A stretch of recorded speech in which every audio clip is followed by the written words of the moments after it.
كيف أحمي نفسي من فيروس كورونا؟ وكما يقال الوقاية خير من العلاج. في خطوات أساسية لابد من اتباعها للحماية من فيروس الكورونا والحماية من الكثير من الأمراض الفيروسية الأخرى.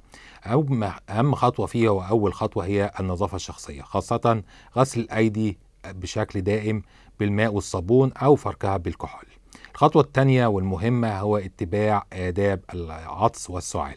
وقت العطس والسعال لابد من تغطية الأنف والفم بمنديل والتخلص منه بشكل آمن، أو في حالة عدم وجود ممكن استخدام المرفق أو الذراع المثني. بهذه الطريقة نقدر نعطس أو وقت السعال، ده بيقلل بكتير من فرص انتقال العدوى إلى الآخرين.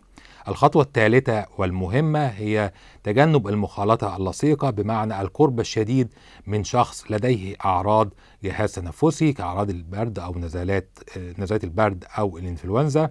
الخطوة الرابعة والمهمة هو طهي الطعام، وخاصة المنتجات الحيوانية والطيور والبيض بشكل جيد. الحرارة لها القدرة كبيرة على قتل الفيروسات، وبالتالي بنقدر نحمي نفسنا إنه أي مرض ممكن ينتقل من حيوان إلى إنسان.